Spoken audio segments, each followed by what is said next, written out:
এই শহর যখন ঘুমিয়ে পড়ে তখনও জেগে থাকে খামার মোড়। রংপুর শহরের হৃৎপিণ্ড বলা চলে এই জায়গাটাকেই।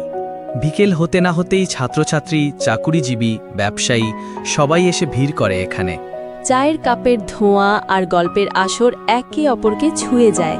আড্ডা জমে ওঠে গল্পে, গানে, প্রেমে আর বন্ধুত্বে। এই একটা মোড় যেখানে পরিচিত ও অপরিচিত সবাই মিলেমিশে এক হয়ে যায়। এখানে আসলে কোনো প্রোটোকল নাই। বড় ছোট, ধনী গরিব সবাই একসাথে চায়ের পেয়ালায় ভাসে। খামার মোড় শুধু মোড় না, এটা রংপুর শহরের একটা আবেগ, একটা ভালোবাসার ঠিকানা। এই মোড়ে কখনো শেষ হয় না আড্ডা, শেষ হয় না গল্প। যে আসছে সেও একদিন কারো গল্প হয়ে থাকবে। রংপুরের প্রাণ, রংপুরের গর্ব, খামার মোড়। আপনিও আসুন, এক কাপ চায়ে ভিজিয়ে নিন স্মৃতির পাতায় নিজের নাম। চাইপান শপের পক্ষ থেকে সবাইকে পবিত্র ঈদ উল ফিতরের শুভেচ্ছা। ঈদ মোবারক।